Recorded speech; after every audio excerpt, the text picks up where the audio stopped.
So thank you everyone for joining us. This is our routinely Friday morning, every Friday at 11 o'clock Eastern, 8 a.m. Pacific, 4 p.m. London time. The skills, the strategic knowledge, innovation, legal leaders seminars in the summer series. We're going to meet until ILTA. You all should have received an invitation to the party at ILTA. Then we're going to take a break throughout the rest of August, and then we have some requests to continue into the fall. So after Labor Day, we might come back. Depends on your vote. So as you know, the topics at Skills always get voted by the community. We are collecting suggestions for the fall series through the website. If you go to the seminars, you could suggest topics. And then we're going to vote during the summer and decide where and how long to go into the fall. I'm especially excited about this session today. The skills community is about coming together and helping each other and sharing information. There's going to be a lot today about building your own strategy and then coming together and continuing the work. Last week, I think we had a great example with Centauri, where the team, Kevin Walker, did a great job in educating the industry about perception from the vendor side. The skills community is about the people who work in law firms and lead knowledge and innovation, but we thought it's a good opportunity with all the new challenges in technology to have a forum where the vendors and consultants who support the industry can come and share their knowledge with us. Again, this is not product demos, it's really about educational. I'm especially excited about next week as well, when we're going to have the ability to see how workflows and agents are being built and to participate in some ideation. So if you haven't signed up yet to the whole series, it's from now until ILTA. Also, just one more public service announcement. We're still raising money for the Michael Mills Memorial Legal Tech Scholarship Fund at Cornell Tech. And thank you, Matt, for joining us.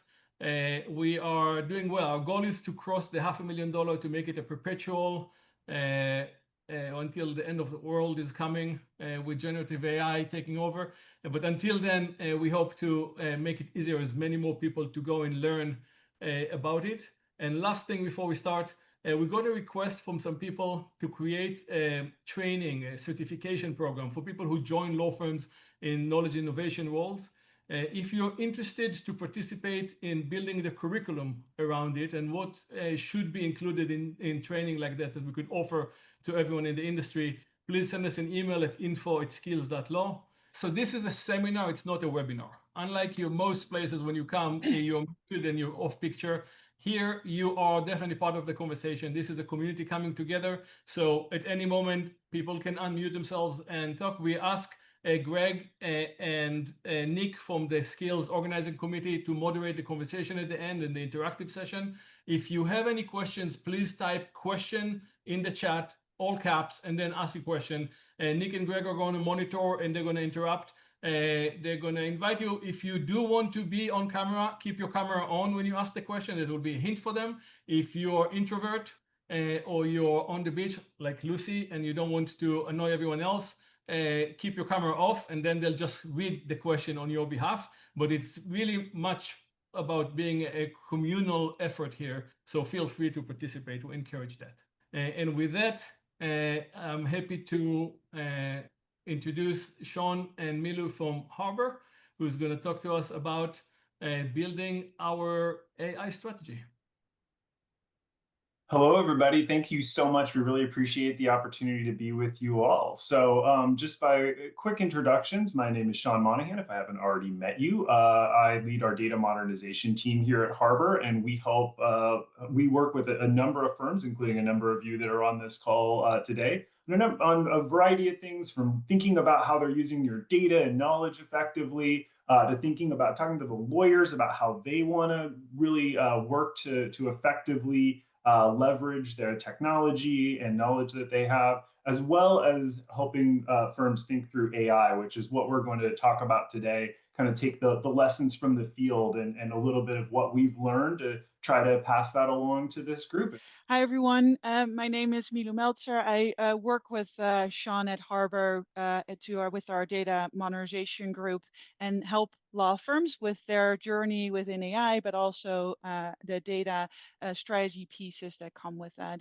And I'm excited to see, right, such a good turnout today on this Friday and share more of what we're hearing from other firms, because I think especially within AI, it's so important. It's changing daily, right, that we bring forces together to all move us forward. So I'm excited to share some of that with you today.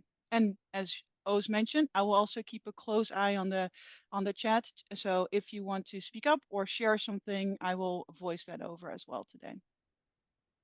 Fantastic. So let's just sort of get the lay of the land here in terms of what we're hearing with respect to kind of how the technology and just how AI strategy overall is playing out.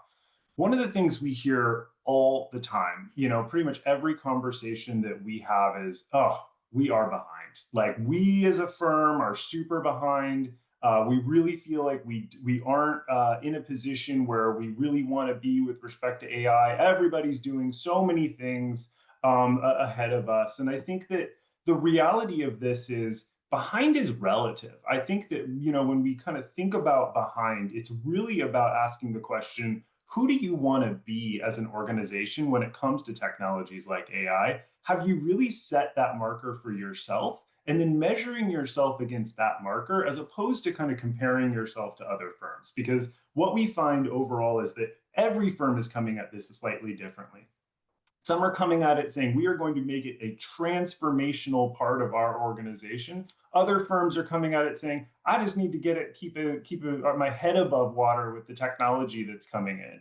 So, everybody's doing something. I think at this point, we are well past the kind of laggards and leaders concept and more on the everybody's moving forward. The question is how consistent everybody is and where do you want to be as an organization to be successful, right? I think people have probably seen themselves in all of these statements, right? Copilot, we have it, right? But is anybody actually using it? Is it really actually moving the needle? We piloted things, but is it really actually making a big difference? We had a policy, maybe we wrote it 3 years ago when ChatGPT came out. Has it been updated? Does it reference agents? Does it reference autonomous AI? Does it reference client expectations and their evolutions? So what does that actually mean? And then I think the biggest one that we're sort of seeing is how are we managing use cases? Are we even thinking about use cases? Is it all technology focused? So what we're going to talk about today is really how to organize your thinking around an AI strategy. And then hopefully, as we go through this, we're going to get your feedback on where you all feel you are. So there'll be a little bit of FOMO as people are sort of feeling like they're a little further along in certain areas. But I think there's also going to be a recognition, that's our sort of hope and expectation, that everybody's sort of aligning at kind of a certain level of maturity, and that there'll be a little bit of that feeling of, okay, maybe we're making some progress here and we're doing all right. One of the other big things we wanted to make sure is clear is that strategy is about choosing what not to do as much as choosing what to do. We see so often firms that are jumping into their AI strategy by just buying a bunch of tools. They've done it, they bought a bunch of tools, they did a bunch of trainings. All right, we did it. Congratulations, AI strategy complete. But the reality of it is that there is a lot of power in not doing certain things, in saying no, in not pursuing every use case, in not making every trade-off and every choice. And so the idea here is to kind of think about, if you can have a mission statement, if you can have a vision for what you're trying to accomplish with AI, it solves so many problems. Because when you get into these situations where people have roadblocks or they're worried about what they're trying to accomplish when they want to do these things, or you're just getting inundated with the emails from the partners that are saying, hey, my friend over in such and such a firm loves this tool, can we buy it too? You can have something to kind of come back and say, hey, this is a great way to think about it. The other thing you can do with the strategy is to try to kind of manage some of these roadblocks that you can see here. We hear these all the time, right? I don't have enough time to actually learn how to use AI. I don't know how to make it part of my day-to-day. A lot of conversations we have with lawyers, we probably had, I don't know, a couple hundred conversations at this point with lawyers around this idea of billable hours and just this question of what is this going to do to my business? How is this going to affect me? So having good answers to those questions is really key. I think there's a lot of tools as well where firms sort of roll these things out, but they don't help people understand not just how to use it, maybe not just how to find a specific use case, but really how to make it part of their workflows. And I think that as these tools get expensive and difficult to, kind of manage, I think it's going to be really important to navigate that. And then let's just be honest, like these tools are amazing. They are near magic in some cases. Every day, I think Milou and I have a conversation about whether these tools are sort of really, truly, magic. And then 30 seconds later, we go, these things don't work at all. Like it's just a disaster. Like they don't answer the question I want to do. I can't get a certain tool to tell me what times I have available on my calendar. Like you have my calendar, why don't you work? And so the reality of it is we just need to be really honest about what these technologies can do, what needs to be true for them to be successful. And I think a lot of this is about setting a strategy and setting a framework that allows you to kind of be really successful in this area. So I want to talk a little bit about the 6 dimensions that we're going to talk about today. And those really follow kind of 6 key themes that we've seen that need to be lined up across the board. So the first one in this concept is really this idea of vision and alignment overall, right? So this idea of having a broad view across the organization of where do we want to go with AI? Do we want to be the leaders in the industry on this? Do we want to be fast followers? Do we want to kind of take a step back and say, we really need to be thoughtful and considerate, and we're going to be the firm that is the most sort of diligent as far as these work? We've heard all of those. It's fun when we talk to firms about strategy because we sort of say things like, hey, we present a strategy sort of reflecting the firm and how they are coming at the problem. And they say, well, this is obvious. Like, of course, this would be our strategy. But you're so different than every other firm we talk about. The next one's coming at us and saying, no, this is too, this would be way too conservative for some firms. So it's really important to make sure that there is clarity on that vision. Understanding how use cases are managed and how you're going to kind of treat the onslaught of what we hope is a lot of engagement from attorneys. Who makes the call on the governance and ownership side? So who actually decides what's going to happen? Is it risk? Is it the AI committee? Is it the lawyers? Is it the IT team? Is it the innovation and knowledge team? Who are making the calls as to what you are going to do and not do? Next one is obviously super important, training and enablement. People got to be able to use these things. You can buy them all you want, but nobody wants to use them if they don't know how it's going to work into their workflow. Another big one is, how are you planning for this? If tools and technologies are not in the cloud, if you do not have your knowledge assets in a centralized place, I do not want my AI pointing to my wide open document management system, because it's going to pick up the first version of some document that is going to produce a terrible second draft, right? And so this idea here is to really be thoughtful about that concept. And then the last piece is that measurement and ROI. How are you actually tracking to the future, and how are you going to be able to make sure that you are successful in this area? So with that, we're going to walk through each of these different dimensions that will build your effective AI strategy. And because we want to make this an interactive session, we do want to ask each one of you to submit answers to the polls that we're going to launch every time when we open up a new slide on each of these dimensions. And we'd like you to rate your firm's maturity on this particular dimension that is on the screen at the time. So we have 5 different categories, ranging from exploratory all the way to transformational. Now, acknowledging that no one's going to be transformational across the board, but kind of seeing in which category you are more transformational versus exploratory, and which firms might be the other way around, is kind of good to understand how we can all bring ourselves more in that transformational state. So if you are transformational or embedded for that purpose, feel free to drop in the chat or go off mute to share how you are moving forward with that embedded and transformational strategy in your at the firm. So Yeah. as I said, we're going to every slide will launch that new poll. Right. Yeah, if you are a 4 or 5, how did you get there? Because this is you'll see it's a tough it's a tough measure to get past that on our little scale.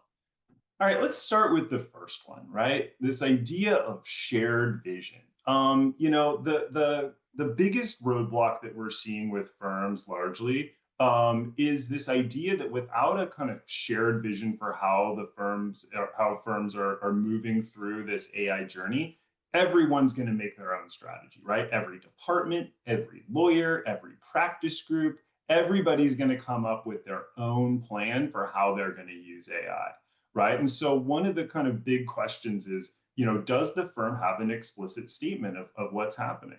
How are these principles sort of being used? So if you look at this vision, right, it'd be really interested to kind of hear from the beginning stages, that exploratory concept. We don't have a vision at all. We have no idea what we're doing. We just kind of do stuff, and that's great. And this is kind of where we are, all the way to kind of transformational. And I think that transformational is something that we've seen pretty rarely. This idea that fundamentally, you've taken AI and put it into the firm's overall strategy.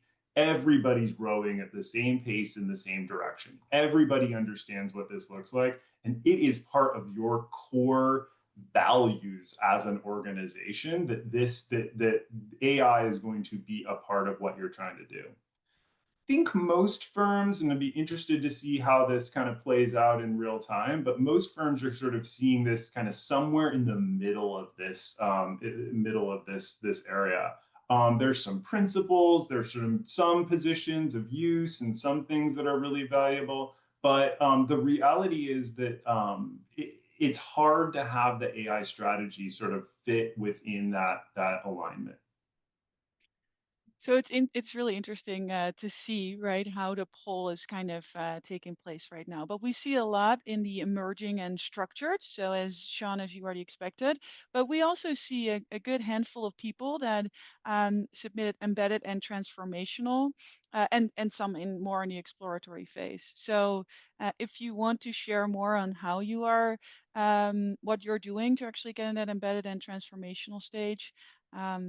Feel free to drop that in the chat and make this more conversational. But Sean, any thoughts for how firms can actually move from more, if you are in structured right now, more into that transformational stage? Yeah, I think the biggest thing ultimately is making sure that the conversations are happening across teams, right? That the biggest challenge that we often hear in these is that there's sort of one voice that's leading the charge, but the reality is that you need sort of all the players within the organization to really make this happen. It's okay if, risk is leading the charge in one firm and knowledge and innovation is leading the charge in another firm. But what we kind of hear anecdotally and in our experience is that firms are running into a situation where, maybe the knowledge and innovation team wants to run super fast because they're hearing from lawyers and clients and other things that they want to do it. Risk is kind of taking a step back and saying, we need to be extremely conservative. We need to be very thoughtful about how we're doing this. I think both are true, but often we sort of see them missing each other. And we want to make sure that when you're trying to push forward with this broad vision, everybody understands what you're trying to accomplish and that you're moving forward with this broader concept. So I think that's particularly valuable. We also have a comment in the chat where Sean, I don't know if you want to go off mute, but they've been running AI labs and put together an AI committee to vet technologies and put in place both training and protocols for when and how to leverage AI. So yeah, really good efforts, Sean, on that front. Other Sean. Yeah, other Sean. Well, let's jump to the next one. We got 6. We got to move. We're going to move through these, and we want to make sure we have plenty of time at the end for thoughts and questions. We can always revisit any of these if people want to come and talk a little bit more. Something sparks at this point. So ultimately, the next kind of big category to this is this use case prioritization. It is so often that we either hear kind of two extremes, that exploratory kind of extreme where honestly everything is just, we got an email from a tech vendor, we piloted it, we decided whether this was going to be it kind of looked cool enough, the demo was amazing, let's pilot it, maybe let's license it, and let's kind of move forward with that. I think that was probably the most common way that we saw organizations push forward with this. I think we're seeing kind of on the furthest end, that transformational end, a sort of true concept to launch, like idea management process, in which instead of thinking about technologies, firms are really looking at the full end of the spectrum and asking themselves, what are the use cases and what are honestly the problems within and needs within our client base, within our practices, that are the biggest and most important that need to be solved. And then backing into what technologies solve those challenges. If you start with that use case kind of process and you are able to triage and sort of take that strategy to say, we're only going to do the things we absolutely need to do to kind of be successful, right? And that we want to kind of hyper focus on the things that are going to get us the most ROI, that will tend to make a pretty significant sort of shift in the way you're thinking about these elements. But people have to be prepared to kind of push back, honestly. I think it's really hard to say no in law firms. Everybody wants to be the department of yes. We all want to be in positions in which we are really strongly focused on trying to make these things happen. But in our view, it's really important to kind of balance these different efforts and make sure that we're sort of in a good position in which everybody's able to kind of manage this.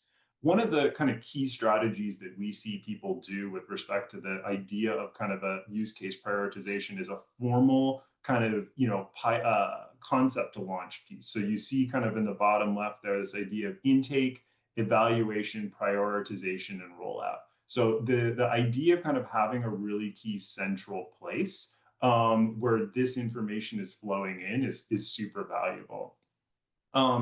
I think Heather put an interesting, comment in the chat as well, which I think is really key, which is, having an existing committee or an existing process and sort of making AI, part of it, or hopefully already having a well-established piece makes a big difference in this. If you're sort of spinning up this special new AI, committee that talks about this special new thing, the reality is that this idea, this kind of concept to launch, or this sort of, idea management paradigm, it's really true for all technology. It's not really AI specific. So the idea of kind of trying to figure out how to navigate this is I think really, really key.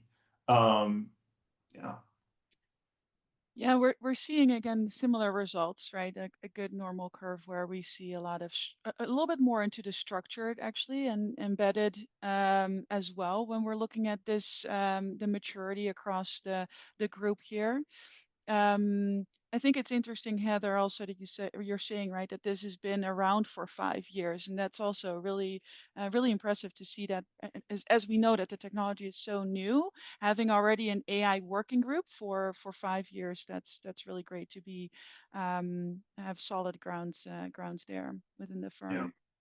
I think, Jonathan, your point in the comments around sort of this idea of use cases versus experimentation is so key. We sort of have this concept that we've been working on around how do you get people to experiment, right? Or educate people on what the technology can do and give them kind of a broad-based tool. Do you give them just Copilot Web and say, play around with this and figure out what it can do, and then when it breaks, right, or when it doesn't meet their needs, help them to kind of understand that there's more and more sort of opportunities that are there. But it is a real challenge to get people excited about the technology, but then kind of, as I was sort of saying before, doesn't actually work in some cases. So they've got to be kind of prepared to understand that balance. But I think it's actually really a balance between giving people enough freedom to be able to experiment, but then having the right people to move forward in this area. We have another question in the chat as well, Sean. How are you defining strategy as distinct from goal and the specific use cases designed to drive that strategy?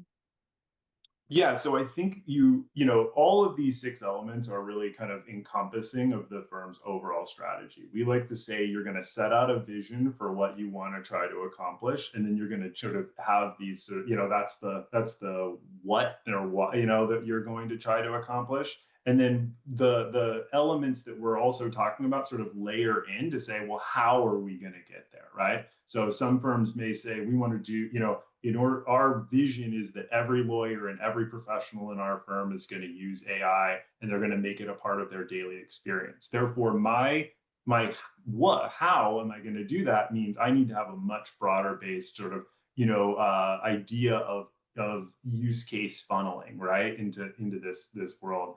I need more training and more sort of broad-based elements. Other firms might look at this and go, honestly, I need to kind of have you know, a little bit more narrow focus. We need to kind of, you know, build from the ground up. We are much more of a baseline piece to that puzzle. We need to kind of build from the ground, you know, build momentum with kind of smaller groups, and that's kind of who we are. So I think that's key. Another question, Sean, on the use cases is how to balance users' desire to try out cool tools due to the FOMO and what's actually going to deliver value for the various practices. And I think we're also probably going to hit on some of that in the ROI piece, but something that you can already maybe share right now. Yeah, I think it's, you know, I think it's really, you know, an interesting sort of balance as we go through these, right? And try to decide how you're going to kind of pick the right sort of concept of you know, what people want to do with the cool tools piece versus what actually is going to kind of have that solution. And I think the critical piece is, and maybe that this takes us to our next topic, is really around that decisioning process, right? What is the sort of value and feasibility matrix that you want to decide as an organization to be able to make these decisions? So you know, I think the largely kind of the key piece to this puzzle is who's in the room to kind of make the call on what this looks like. I think that, you know, when we talk to lawyers at some firms, and not every firm, they do feel like there's a little bit of fragmentation, right? Like when they are sort of the end consumer of this and they've experienced this, some lawyers, you know, might say, oh, we're doing great. I'm using AI every day. I've got co-counsel, I got Harvey, I'm doing all these great things. This is awesome. And others might go, oh, do we have AI? I'm not actually super sure what this looks like. And so what this really comes down to at the end of the day is how you are making sort of decisions as an organization as to what these tools are able to do. So I think that challenge and that sort of centralization of decisioning as to what's going out into the firm, how that's being managed, how the communications are being managed, who's deciding who the champions are within the organization, I think is really key. So kind of on the scale here, right, we've got, you know, organizations that have very little with the decision-making process, some challenges around just, you know, look, we just kind of do what we're going to do. We're going to let these tools just roll themselves out and it's going to be fine, all the way to really kind of solid governance that kind of is doing a constant reevaluation. One of the things we sort of see really commonly in that kind of median, you know, middle section of this sort of maturity curve is something where firms are basically saying, yeah, look, I've got these great, you know, we've made some decisions, right? We made a decision 2 years ago or a year and a half ago on kind of how we were going to do this. But the decisions of, okay, great, we gave a bunch of licenses out. When are we pulling the licenses back? When are we saying you're not using them? We need to give them to somebody else. All that I think is a real challenge. So I think it's important to make sure that there is a really strong kind of team that's making a solid decision as to what the path forward is for this element. Yes, I think everyone's getting a little bit more confident with this particular governance and ownership, as we've already seen in the chat by certain structures, AI committees in place, and things like that. So we do see a little bit more into the embedded and structured and emerging as of right now, and I think that also resonates with what we're seeing in the chat. And Milou, since people are not going to, on the recording, won't see the screen, can you share what the surveys say? Yes, you are not seeing the survey? No, I think in the recording, on the Zoom recording, Oh, Yes. we okay. see for future generations. Yes, we're seeing a structured approach with 35%, and then embedded 19%, and emergent 32%, and then just a handful in the exploratory and transformational. So it's a very normal curve here, Thank you. bell Now, curve. I'll just note that we plan to circulate the slides, and we'll also try to include the poll results in the material. So that may also give people an opportunity. If you're watching this recording, please reach out, and we're obviously happy to send those as well. All right. This is, I think, honestly, if we were to sort of look at the maturity curve for where, what are elements of the AI strategy that people, I think, are probably most struggling with, if I'm being honest, it is on this idea of, okay, we have some policies, we've got a committee, we've got, we kind of know where we want to be as an organization, but the truth of the matter is that we are a little bit stuck because we've done a bunch of vendor demos, we did 5 pilots, we're going forward with one of the big tools, and we're starting this. But honestly, we're not seeing a lot of traction. Like, our early adopters were great. They all loved it. Like, there was a handful, maybe, 10, 20% of them that were super into it. And everybody else was like, yeah, this is good. Let's get it. Let's move forward. But when we went wide, right, and we went broad across the organization, that usage still kind of stayed at that 10 to 20%, right? When firms are kind of deploying these things. And so I think that one of the challenges that we're seeing in this is a little bit of a challenge around how these types of tools are going to be rolled out. So what this seems, again, kind of on that question around strategy versus kind of goals and what you're looking to try to do. This seems a little tactical, but I will be honest, this is probably the #1 thing that firms need to focus on at this point, right? Now, there's larger, bigger kind of initiatives around thinking about how this is going to change ways of work and integrations and all those things. And I think that's super important too. This is the one that I think is the biggest pain point at this point, and a reflection largely of how firms have kind of addressed this challenge. Because the reality is that, firms have training teams, but this isn't a training thing. I really think, Sarah, your comment around experimentation leading to use case development is a really good one. Like, it's not enough to show people how to click in the tools that you give them. Anybody can click around in these, but it's about how you ask the questions. It's about how you embed it in your workflows. It's about how you make it part of your day-to-day, and thinking about what you do every single day that this AI piece can work. We sort of think about it in terms of this idea of, if you look at a workflow, right, and you look at the concepts that people are working on, where I get a message from a client at 4 p.m. They want to meet at 10 a.m. to review a contract or get my red lines and comments on a contract. What does that actually look like from a workflow standpoint for me? Like, I would want Copilot to tell me what's the most urgent email I've got in my inbox. I want to see kind of key elements. I want to be able to do a quick review of the summary of the document. I want to be able to do a fast red line and maybe have my associate do that fast red line, so it doesn't take a week, it takes a couple hours.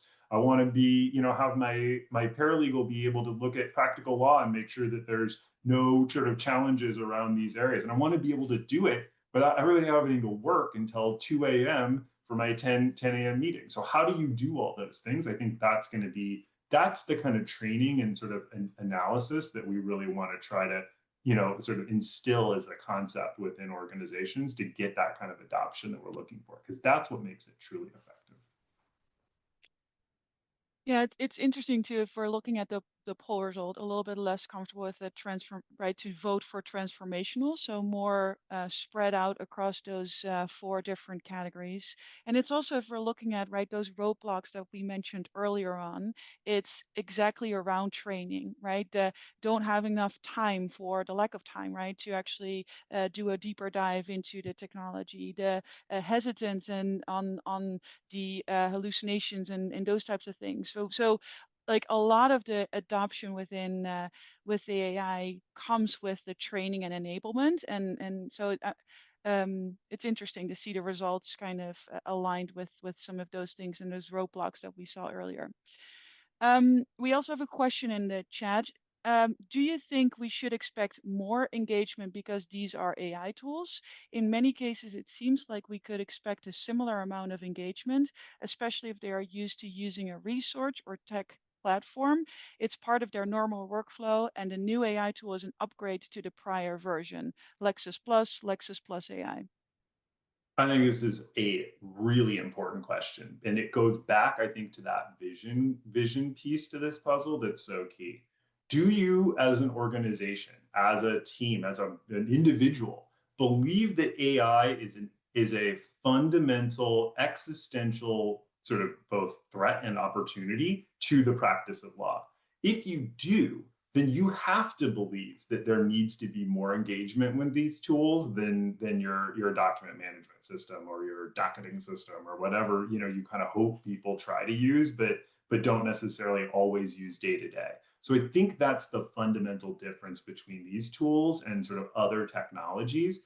Again, you may kind of fall on the edge of, these are just other technologies, we're okay with people kind of adopting them at the same level. But if you are sort of on that curve of, this is going to fundamentally change the practice of law and we are not going to be able to survive as an organization without adopting AI, then by definition, you have to have more engagement in order for this to work. So I think that actually the question belies that larger sort of piece to the puzzle, which is, what is the vision for the firm? And if the vision is that everybody has to be able to use these things in order for us as an organization to survive, all these questions around training kind of flow from that, right? I have to make sure that everybody's using it, or else I'm not doing my job as a professional helping this organization kind of bring this to bear. So I think that's a really insightful question, and I think a key one in terms of how you're thinking about the balance between these elements.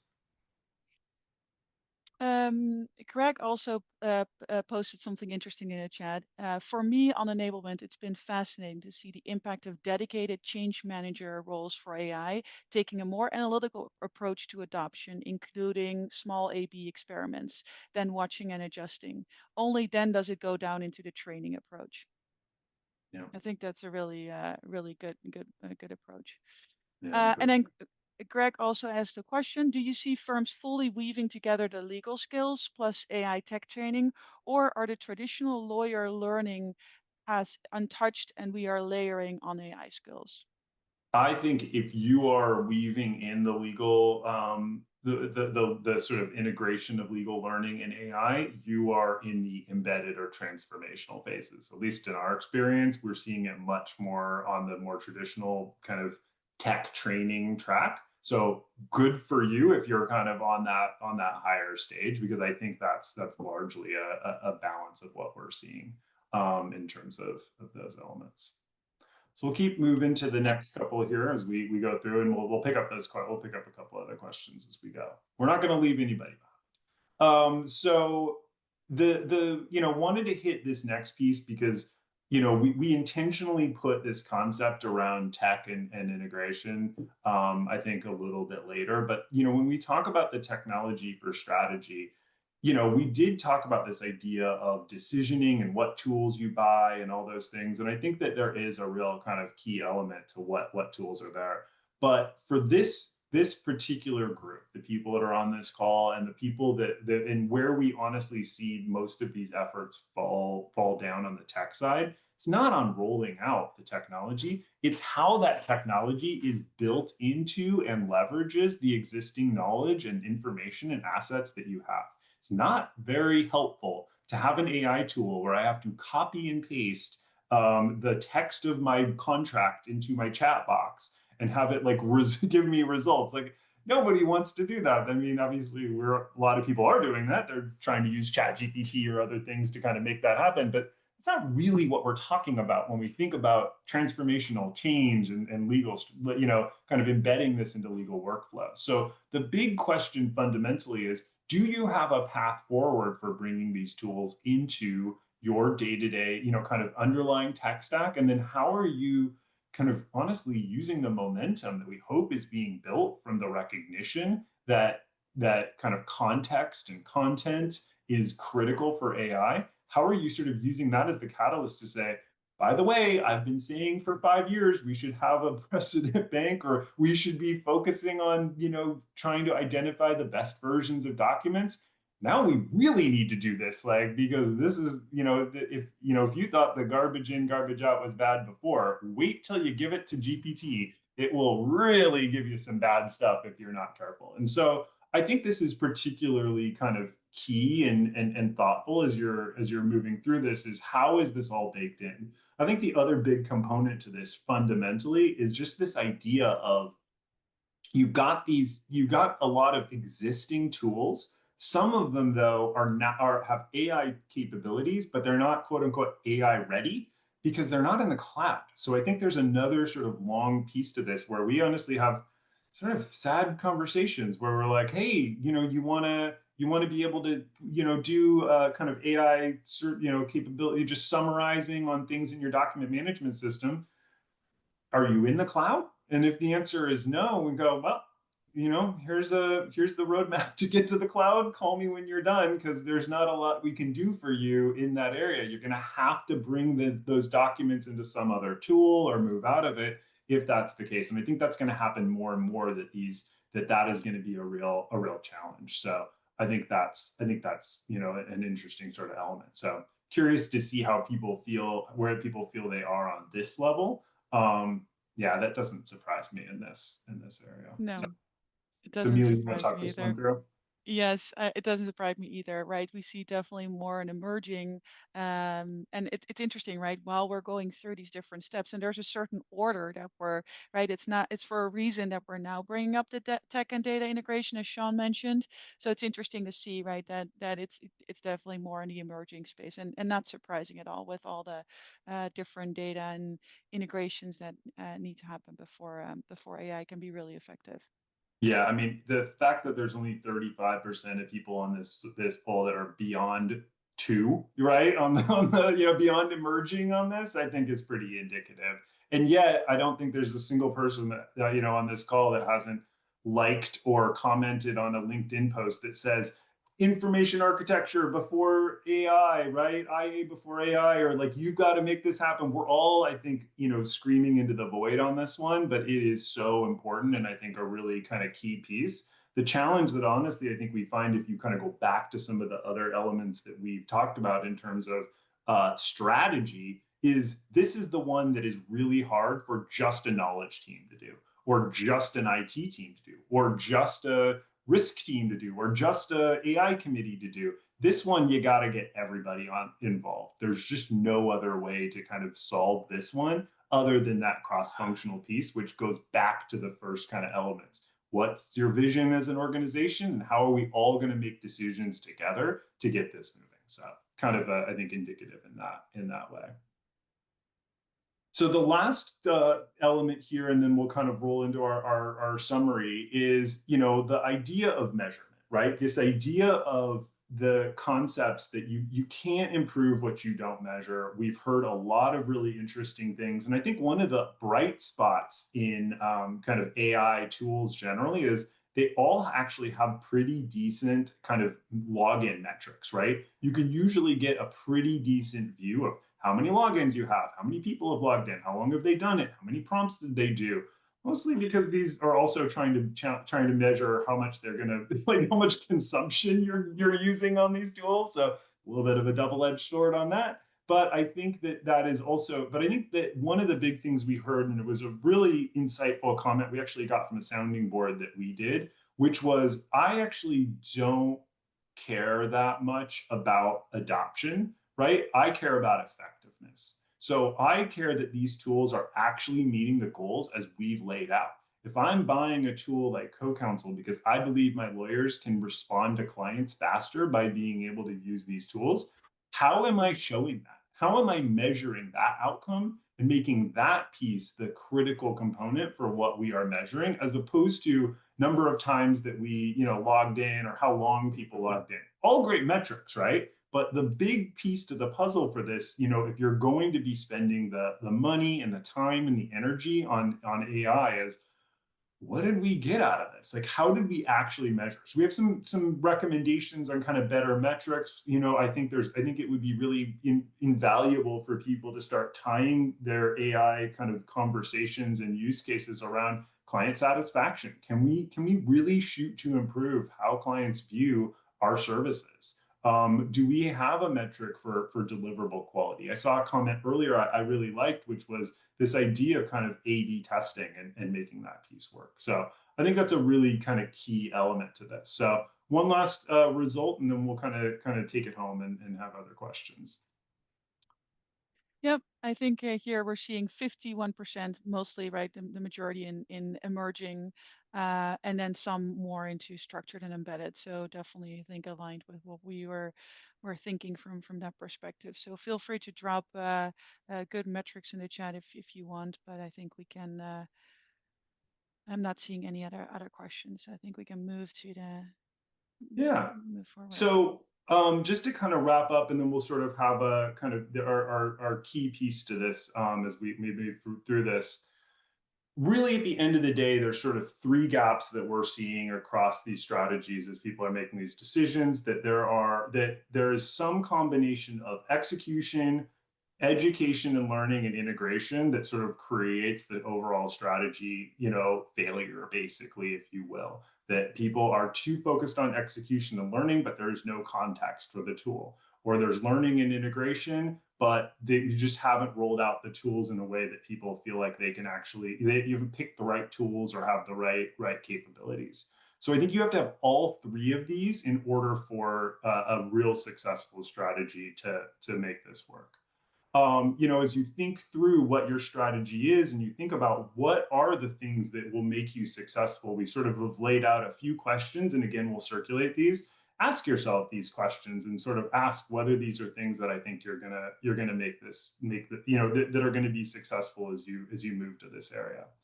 But I want to kind of circle. Oh yeah, people asking, is there a way to continue learning together to talk about those things? Yes, I think that's an important question. And I think that's kind of where our last point on this, which is you are not alone. Everybody is struggling with these challenges. And honestly, the challenges that you have in place are really similar to the ones that everybody else is challenged with. So one of the things that we're putting together is something called AI Mastermind. This is launching. You'll start seeing links, and we'll put a link in the chat, and we'll be able to link to the website and all these different areas. But we are bringing together firms to have a program that is a program that helps to have everybody be able to not just talk about these challenges, but actually work to solve them together. And I think that's really the kind of key piece. Skills, we love skills. We love this group. I think there's so much learning and education that can come from this. We want to extend that and sort of make that something where people are actually sort of getting those outcomes they're looking for. Let's decide the elements of the process together. Let's work through it. So the program, and you can see that QR code on the top, will actually take you to the website. We're sort of building this out. We're starting on June 11th. So if you are interested, it is time to sign up right now. And really what we're doing is sort of mapping out a kind of 2-semester, 4-phase effort in which we're focused on this idea of building out the foundations for strategic planning, looking at how to scale efforts, looking at how these things are going to get built into your workflows, and then ultimately, how does this end up getting put into your long-term strategy as you work through this? So I think all these things are really exciting. This is a program that we are offering so that I think people that sign up now are going to end up with a better deal than people that come later. So this is sort of a moment in which you can be a part of it early, and we would love to have everybody be a part of it. Also, if you just have questions, please, you can hit the website. We've kind of got an amazing faculty of advisors that are going to be a part of this. It's not just Harbor talking at you for hours at a time. We've got some amazing people that are going to be really thoughtful about how this is going to move forward. We also have, I think a really interesting program, but I think the people that are in the cohort are going to be the ones that are going to drive this forward. So we're really excited about this. If you have questions or you want to just talk a little more about how this is going to work, please feel free to reach out. I think this is really, really exciting. Thank you very much. And while we take questions, also, there's going to be a link now for the survey. You guys can scan this and tell us whether you like about the session, what the other session that you want to see. And so I was actually going to take us back to that sort of process, that prioritization piece. And it's a common question I've been having this week actually with peers is around firms have got existing processes for taking in new ideas. They might have a formal one or informal. Does AI sit separately to that? So do we treat AI separately now, or should you just have one kind of funnel? And I've got a very strong view on what that should be, but just interested to think how you think about that prioritization. Yeah, I am a big advocate in trying to treat AI like most other technologies. I really feel like the more you separate it out, the more it becomes sort of other and special. And the reality is it just needs to be part of our day-to-day lives. Obviously, I think, I believe it's an existential change in what we're doing, but it doesn't mean that we shouldn't treat it like we treat most other tools and technology. And I think that that's really, when it comes down to it, having an existing process should be tailored and managed. I think the big challenge that we see, and you may have experienced this too, is that if you do this right, this kind of idea or like idea generator or kind of site that you put up on new ideas should have 400 new ideas in it, and now you've got to figure out how you're going to scale that process. And I think that's a big challenge, is trying to kind of not get overwhelmed by the opportunities if you're successful. But I think that's a challenge you have to be willing to take on. So.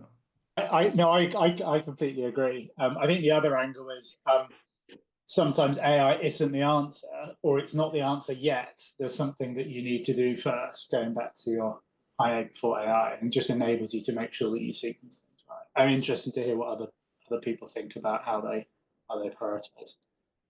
Yeah, you definitely want to make sure that it's embedded in your workflow, but your workflow also consists of those other tools, right? It's not just AI. So I 100% agree with that too, Craig. Thank you for your question. Thank you, everyone. Thank you, Sean and Milou. Thank you, Greg. Thank you for the participation on the lively chat. You could see again the presentation. You're going to get the deck. And we'll see you next week when we build together workflows and agents and understand the difference between them. So happy Friday, everyone.